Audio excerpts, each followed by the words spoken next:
Hi guys, today we're going to talk about the law of cosines. So just a review from the other day, law of sines.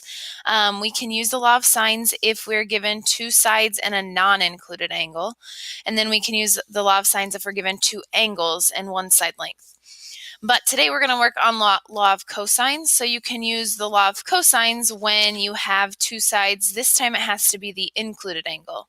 So two sides in the included angle, or if all three of your sides are known on your triangle, you can use law of cosines then as well. So here's what law of cosines looks like. If we have triangle ABC, we have three different equations that we can use. All basically the same, just a little different based off of what side length or angle you might need. So if we look at our top equation first, a squared is equal to the other two sides, so b squared plus c squared, minus 2 times bc, and then it's always times cosine of the angle that matches up with the side that was on the left side.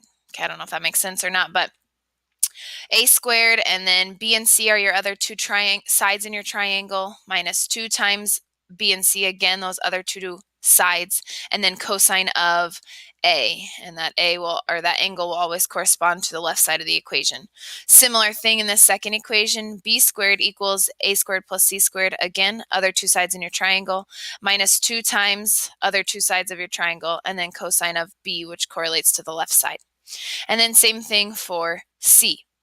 So we're going to use those equations to help us solve this triangle. Remember, solve means find every missing piece. So we're going to have to find these two angles and then also side length S. So to find side length S, we're going to use law of cosines because we have two sides and an included angle. That's the hint that tells us to use law of cosines.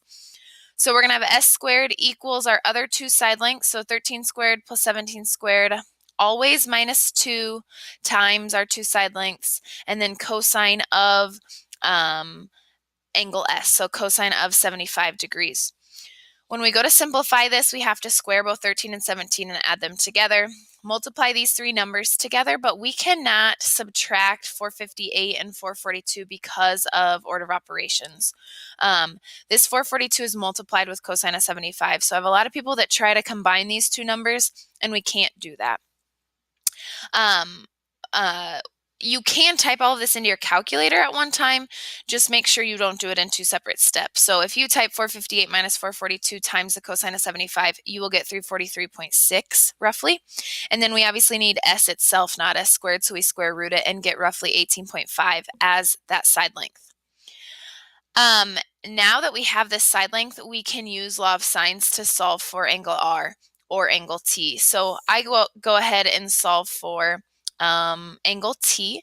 So we have sine of 75 over 18.5 equals sine of T over 13. That's law of sines from the other day.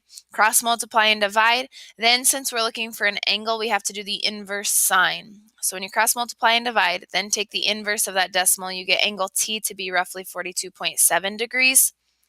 Now that you have two angles, you can take 180 minus 75 minus 42.7, and you should get 62.3.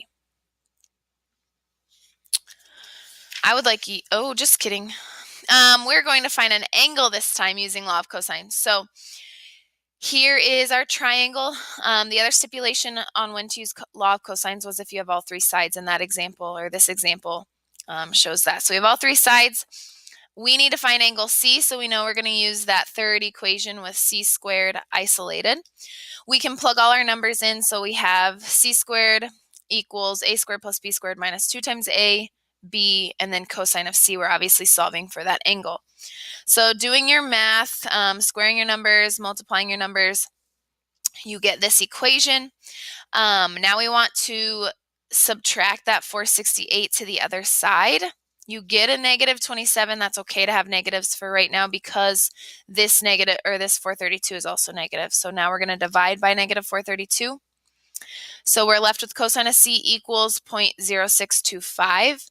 And now we're going to take the inverse of that because we're looking for an angle. Anytime you look for an angle, you're going to have to do inverse. And inverse cosine of that decimal comes out to be roughly 86.4 degrees.